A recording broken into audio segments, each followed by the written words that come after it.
Assalamualaikum warahmatullahi wabarakatuh. Saya Lia Septiana dari kelas Akuntansi 2B ingin mempresentasikan materi tentang norma dan kaidah. Baik, yang pertama adalah pengertian moral.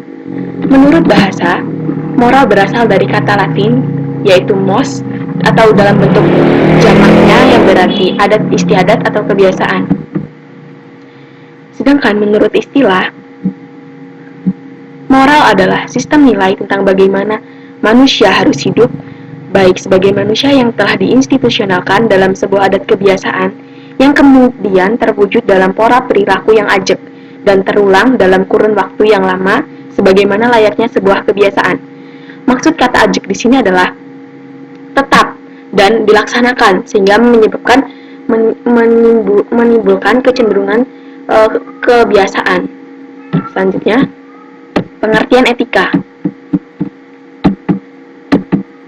Etika menurut bahasa berasal dari bahasa Yunani kuno yang berarti etikos yang punya arti timbul dari kebiasaan, adalah sesuatu di mana dan bagaimana cabang utama filsafat yang mempelajari nilai atau kualitas yang menjadi studi mengenai standar dan kebiasaan tersebut. Kemudian juga terdapat beberapa pendapat para ahli. Ahli yang saya ambil pertama adalah menurut Aristoteles. Menurut Aristoteles ini, etika dibagi menjadi dua. Yang pertama itu terminus technicus dan manner and custom. Yang pertama, baik saya jelaskan, terminus technicus adalah sebuah etika yang dipelajari sebagai suatu ilmu pengetahuan yang mempelajari suatu problema tindakan manusia. Jadi, terminus technicus di sini adalah ilmu pengetahuan yang mempelajari suatu masalah dari tindakan manusia tersebut. Yang kedua, manner and custom adalah sebuah pembahasan etika yang berhubungan dengan tata cara dan adat kebiasaan yang melekat dalam diri manusia, sangat terkait dengan baik dan buruknya suatu perilaku, tingkah laku, ataupun perbuatan manusia.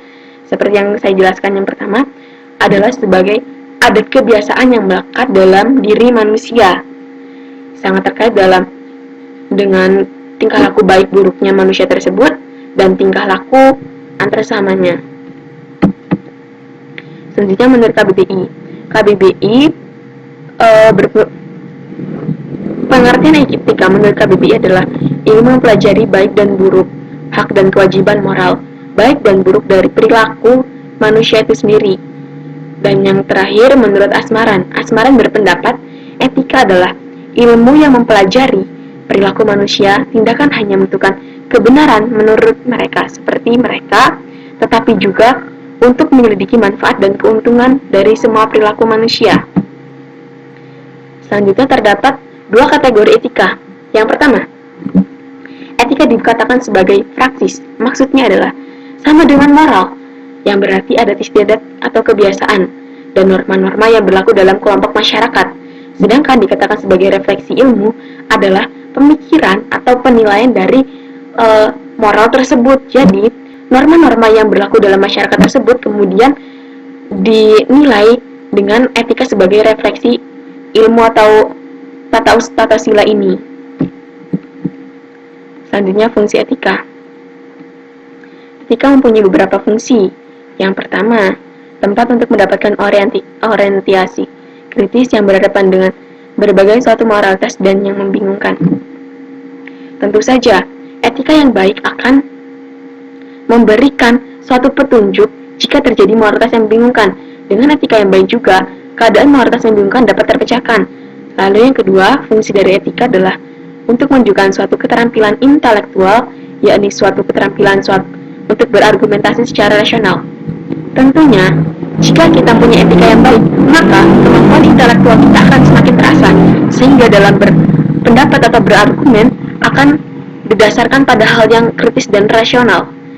Dan fungsi etika yang ketiga adalah untuk orientasi etis ini diperlukan dalam mengambil suatu sikap yang wajar dalam suasana pluralisme.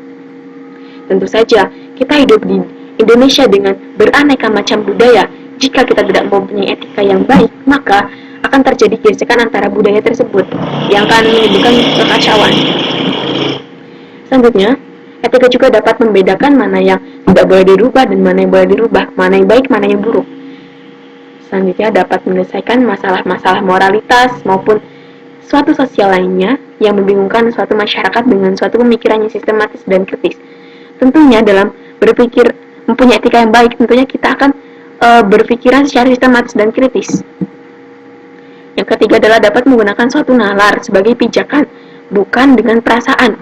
Artinya di sini, dengan menggunakan etika yang baik, maka berpikir dan bekerja secara sistematis dan teratur, artinya step by step, tidak tergusu-gusu atau tidak tergesa-gesa. Yang terakhir adalah dapat menyelidiki suatu masalah sampai ke akar-akarnya, bukan hanya sekedar ingin tahu saja, tapi dengan etika juga berfungsi untuk menyelidiki suatu masalah sampai ke akar-akarnya. Faktor pendorong pelanggaran etika. Yang pertama, kebutuhan individu. Kita ambil contoh kasus korupsi. Para oknum yang melakukan tindak korupsi adalah didesak yang faktor utamanya adalah kebutuhan individu. Tidak terpenuhnya kebutuhan individu membuat oknum tersebut melakukan tindakan, berbagai macam tindakan, walaupun itu baik atau buruk, mereka hanya memikirkan terpenuhnya kebutuhan mereka tanpa memperdulikan baik atau buruknya. Yang kedua, tidak ada pedoman. Masih dalam kasus korupsi, tentunya jika tidak ada pedoman atau aturan tertulis yang berlaku secara mengikat, tindak pidana korupsi akan terus-menerus dilakukan sampai entah kapan. Seharusnya pemerintah sekarang ini memberikan pedoman atau aturan yang bersifat memaksa dan mengikat agar para oknum tersebut berhenti untuk melakukan tindak pidana korupsi, dan angka korupsi Indonesia juga bisa dapat turun. Lalu yang tiga adalah lingkungan yang tidak etis. Seperti yang kita lihat di Indonesia sendiri, banyak sekali kasus-kasus korupsi yang bermula dari lingkungan yang tidak etis. Jadi di lingkungan tersebut banyak mulai dari atasan, bawahan, itu juga sudah berada dalam lingkungan yang cenderung sudah menganggap bahwa tindakan korupsi itu wajar, sehingga memberikan bawah-bawahannya yang lainnya untuk meniru, sehingga tidak menutup kemungkinan individu tersebut juga meniru untuk melakukan korupsi. Dan yang terakhir adalah perilaku orang yang ditiru. Seperti yang saya jelaskan, lingkungan yang dalam, jika kita berada di lingkungan yang tidak etis, seperti contoh atasan kita sudah terbiasa dengan korupsi, otomatis secara sadar atau tidak sadar membuat kita berpikir, oh ya sudah, saya ikut korupsi saja, dikarenakan hukumnya juga belum terlalu mengikat, sehingga mereka hanya mementingkan kepentingan pribadi mereka, apalagi didesak dengan kebutuhan pribadi mereka sendiri. Selanjutnya, sanksi pelanggaran etika. Terdapat dua macam sanksi pelanggaran etika. Yang pertama itu sanksi sosial. Sanksi sosial itu bisa disebut juga dengan sanksi ringan. Contohnya, jika seorang mahasiswa diberikan tugas oleh dosen untuk mengerjakan suatu tugas, namun mahasiswa tersebut tidak mengerjakannya, maka dosen tersebut menegurnya. Teguran ini merupakan sanksi sosial, yaitu sanksi yang ringan. Sedangkan sanksi yang kedua adalah sanksi hukum. Sanksi hukum adalah sanksi yang sudah tertulis dalam undang-undang, bersifat mengikat dan memaksa. Contohnya adalah seperti tindak pidana korupsi, sanksi hukumannya adalah tindak pidana penjara. Selanjutnya, macam-macam etika. Yang pertama, etika deskriptif, normatif, dan metaetika. Etika deskriptif ini adalah suatu berpikir untuk menelaah secara rasional dan kritis mengenai suatu hal yang dituju. Artinya, di sini etika deskriptif ini lebih menekankan pada kenyataan atau realitas dari tindakan manusia tersebut. Yang kedua, etika normatif. Etika normatif ini adalah penilaian dari etika deskriptif, maksudnya penilaian dari tindakan nyata yang dilakukan oleh manusia tersebut. Selanjutnya adalah metaetika. Metaetika di sini adalah menekankan baik atau buruknya terdapat dari perbuatan sudut pandang yang berbeda. Contohnya di sini, jika seorang anak kecil bermain bola dan bola tersebut mengenai kaca jendela, maka terdapat dua sudut pandang. Yang pertama, sudut pandang anak kecil tersebut, maka itu tidak salah karena pada umur sebayanya memang yang dilakukan hanya bermain. Tapi menurut sudut pandang pemilik dari jendela tersebut, itu adalah hal yang salah karena telah merugikannya. Selanjutnya, pengertian norma dan kaidah. Norma dan kaidah adalah petunjuk bagaimana seharusnya kita berbuat, bertingkah laku, tidak berbuat, tidak bertingkah laku. Artinya, norma dan kaidah di sini adalah sebagai acuan dan petunjuk kita agar kita dapat berperilaku sesuai dengan aturan yang telah berlaku. Selanjutnya terdapat dua isi dari norma dan kaidah. Yang pertama itu adalah larangan. Larangan ini adalah suatu perbuatan yang tidak boleh dilakukan karena berdampak negatif sehingga perbuatan itu tidak boleh dilakukan. Yang kedua adalah perintah. Perintah adalah suatu keharusan, tindakan yang harus dilakukan karena diasumsikan berdampak positif sehingga perbuatan tersebut harus dilakukan. Selanjutnya, perbedaan norma dan kaidah. Norma adalah seluruh kaidah dan peraturan yang diterapkan melalui lingkungan sosialnya. Sanksi yang diterapkan oleh norma ini membedakan norma dengan produk sosial lainnya, seperti budaya dan adat istiadat. Sedangkan kaidah sendiri adalah peraturan yang dibuat oleh penguasa dan diresmikan oleh penguasa, bersifat mengikat setiap orang, dan berlakunya dapat dipaksakan oleh aparat masyarakat. Jadi, perbedaannya mencolok yang kita lihat di sini adalah norma sudah mencakup seluruh kaidah, sedangkan kaidah adalah masuk ke dalam norma.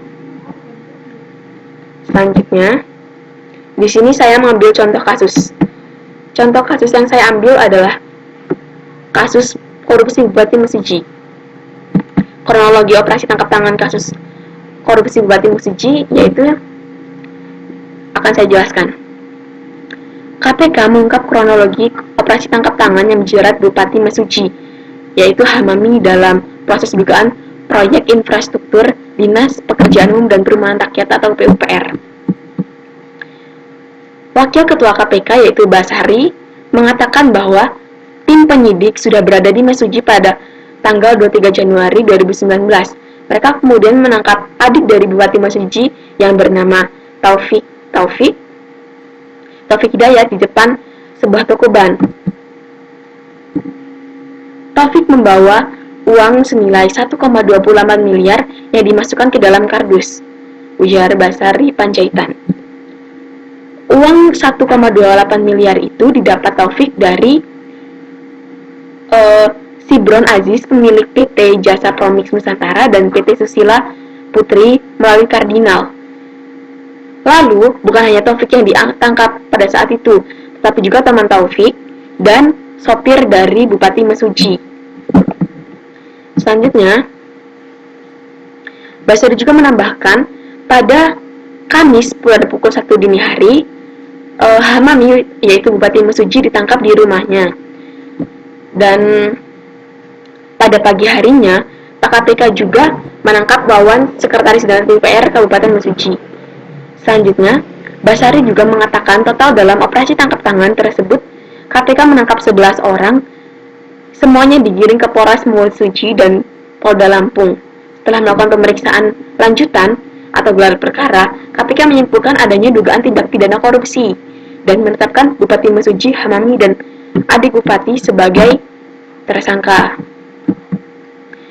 Lalu, Basari menyebutkan permintaan itu diminta Hamami melalui Sekretaris Dinas PUPR Wawan dengan perantara adiknya yaitu Taufik Hidayat. Menurut dia, diduga penerimaan imbalan komitmen oleh Hamami ini bukan yang pertama. Jadi, diduga Bupati Mesuji ini melakukan tindak pidana korupsi bukan hanya satu kali. Sedang pada tahun 2018, Bupati Mesuji juga menerima uang senilai 100 juta pada bulan Agustus dan 200 juta pada bulan Mei dari Sibron. Dalam perkara ini KPK pun telah menetapkan Bupati Mesuji Hamami sebagai tersangka beserta 4 orang lainnya. Jadi, kasus korupsi Bupati Mesuji ini dapat saya ambil poin-poin kasusnya. Kasus ini berkaitan dengan dugaan proyek infrastruktur Dinas Pekerjaan Umum dan Perumahan Rakyat atau PUPR yang dikorupsi. Yang kedua, kerugian negara ditaksir mencapai 1,28 miliar. Dan yang ketiga, KPK menetapkan 5 tersangka, yaitu Bupati Mesuji Hamami Taufik Hidayat selaku adik dari Bupati Mesuji tersebut. Yang ketiga adalah Sekretaris Dinas PUPR Mesuji. Yang ketiga adalah Sibron selaku PT Jasa Pronis Nusantara atau JPN dan PT Sasila Putri melalui yang bernama Kardinal. Selanjutnya di sini saya akan menjelaskan keterkaitan kasus tersebut dengan materi yang saya bawakan. Awal mula terjadinya pelanggaran etika, yang pertama adalah kebutuhan pribadi. Kebutuhan pribadi dari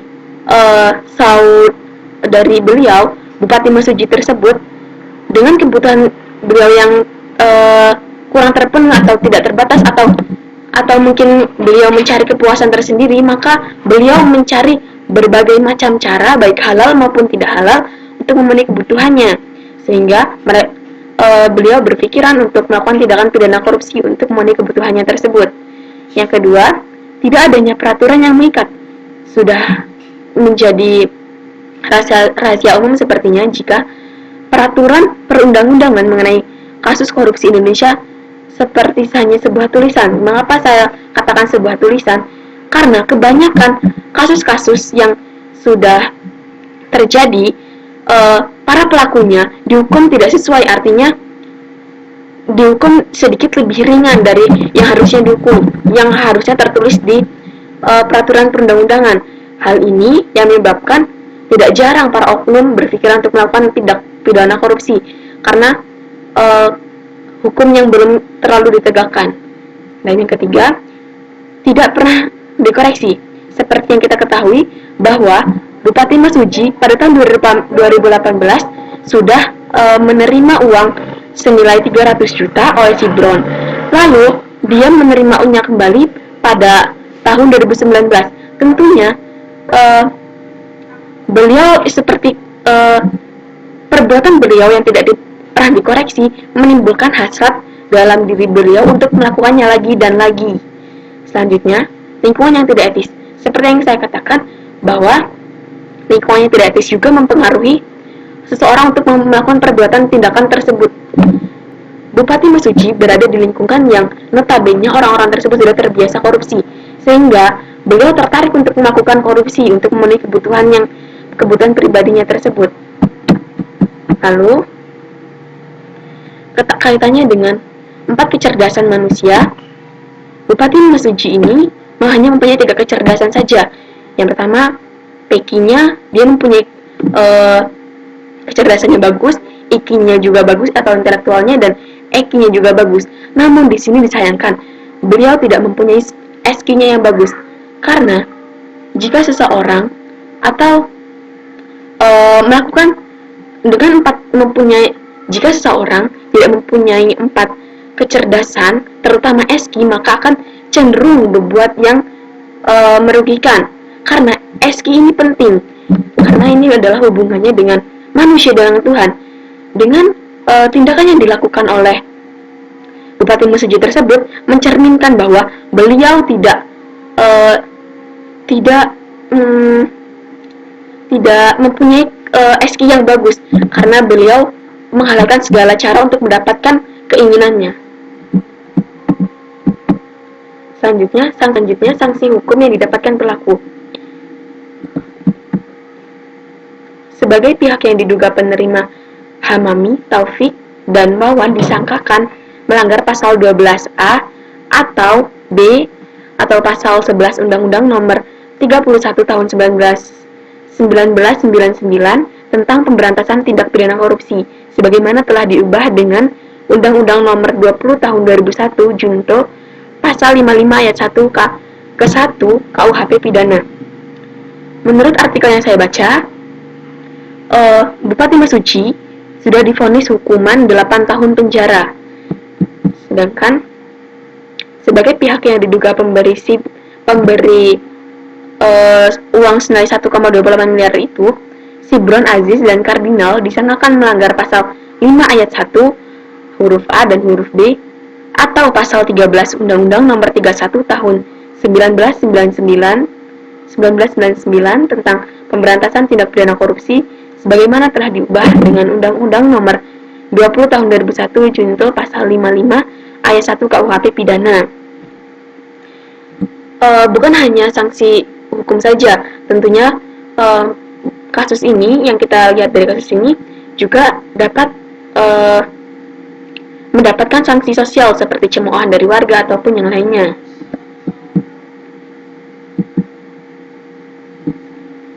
Mungkin itu saja yang dapat saya sampaikan. Kurang dan lebihnya saya mohon maaf. Apabila ada kata-kata yang salah, saya mohon maaf, dan kepada Allah saya mohon ampun.